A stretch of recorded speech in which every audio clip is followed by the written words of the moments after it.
Hey guys, welcome to this new series of mine. My name is Niclas Huschenbeth, and in this series, which is called Blitz and Talk, I'm going to do exactly that. So it's a very descriptive title because I'm going to play online Blitz games at Chess24 in the playzone there, and at the same time I'm going to be commentating my moves and my ideas, so you will see what's going on in my mind while I'm playing a Blitz game.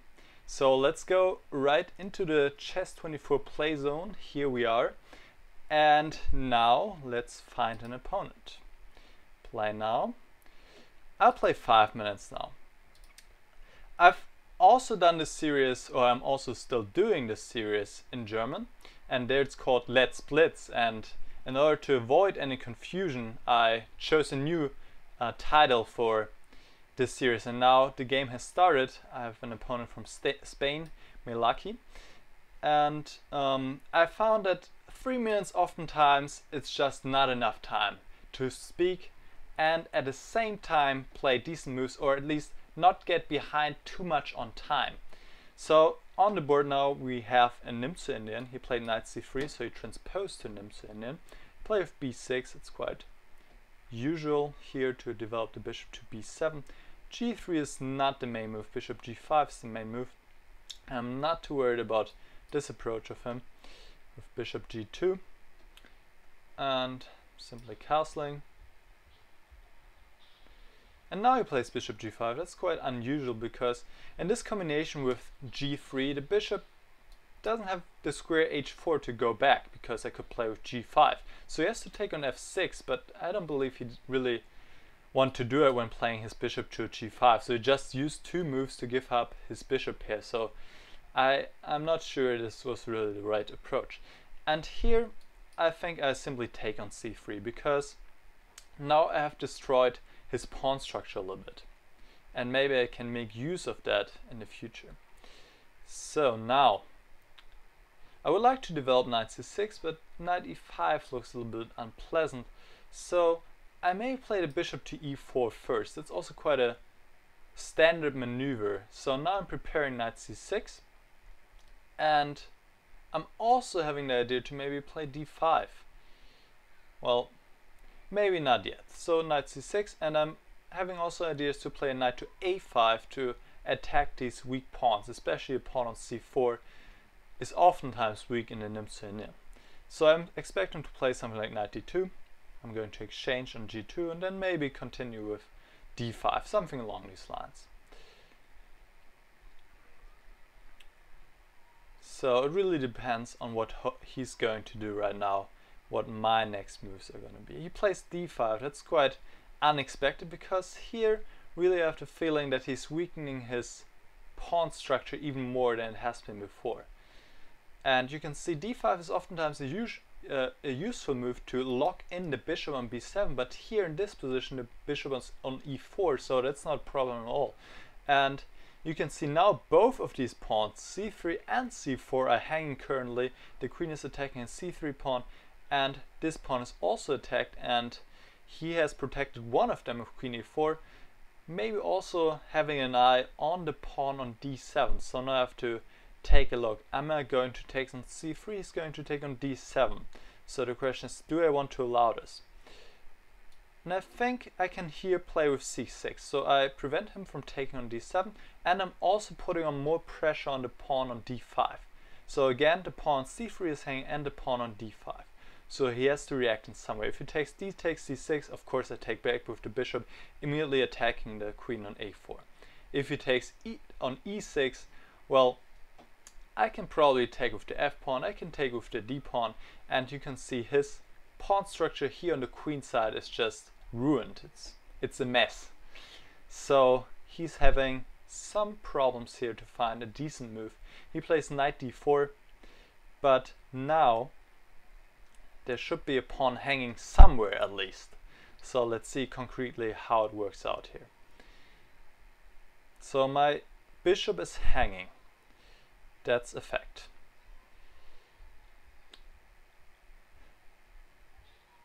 Okay, I take these bishops off the board.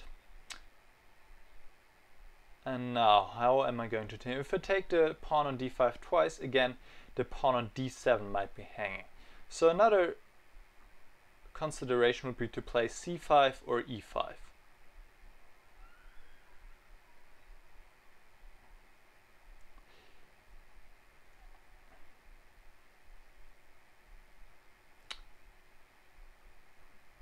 If I play c5, the pawn d7 might be hanging once again, so I kind of like to play e5 here. And even though white hasn't lost a pawn immediately, still his pawn structure is very weak here, the c pawns. He plays knight f3, kind of inviting me to play e4 immediately to push this pawn forward one more move. So he can go back to d4, but now I could play c5, so I've won a lot of tempos, and now he plays knight b5. And now the question is,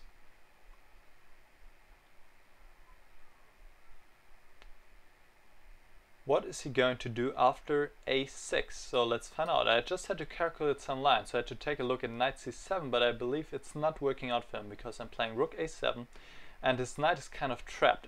If he plays queen takes d7 then I would like to play rook d8. Maybe we'll see exactly this line on the board, and I believe he has to play d6 now to save his knight, to give him the square on d5, but then I've simply won a pawn. So that should be favorable for me, and he plays d6 indeed. Okay, I take this pawn off, so now he has to play knight d5, and now he has a nice square for his knight here. I can't deny that, but I'm up a pawn. So let's see concretely, how am I going to play?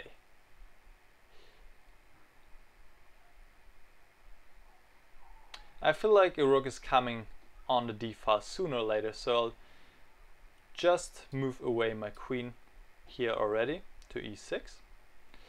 And the knight is pretty strong here on d5. That's a little problem because I can't really get my pieces into play. If knight c6, then the pawn on b6 is hanging, but I think I will play it anyway because I have to get my knight back into play and I want to place on e5. So he can take now on b6, I will play knight e5. And then maybe I have in the future also ideas with f5, f4, attacking his king. So now the knight is hanging, he probably will play it back to d5, and f5, f4 isn't working that well, unfortunately, because he can simply play knight f4, but the knight is quite unpleasant on d5, I cannot deny that. How about that? I play knight g6 first with the idea now of f5, f4. He can play e3, but then he would further weaken his king side, so he can do that. Then he would also give me a nice square for my knight on f3. But probably he already has to do it. He plays a4. He plays on the wrong side here. That's very strange. So now I'm opening up his king. I'm not even taking on f4. That's a5. He's completely ignoring my advances here. That's very dangerous for him. So f3 is an option here, definitely. Yeah, why not? f3. I'm going for mate. Let's try and find out if it works. So he has to play king h1 at some point, maybe first take, and then king h1. And then I'll play queen h3, of course. He can still prevent everything with knight e3, but it looks pretty dangerous for him already. So I think I have good chances here. So he's now considering to take first on f3 or maybe play king h1 immediately. But probably should take first on f3 to also open up his e-file, so maybe he can create some counterplay in the future. He's putting in a lot of time here, which is strange because the moves should be rather obvious at the moment. He plays king to g1. That's quite a surprise, and I wouldn't be surprised if this ends in a mate rather soon. So he plays knight e3. Everything is still protected, but for how long? That's the question.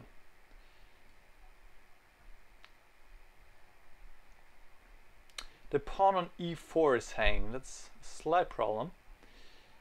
So what can I do about that? Could take on e2.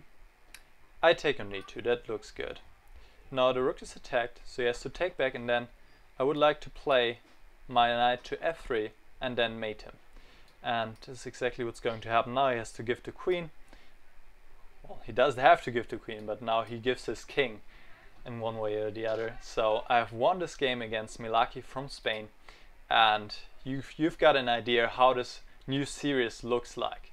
So I hope you enjoyed this game. I hope you could learn something, and I hope you also like this new series. So if you have any questions or comments, then simply post them below, and I'll see you soon. Bye.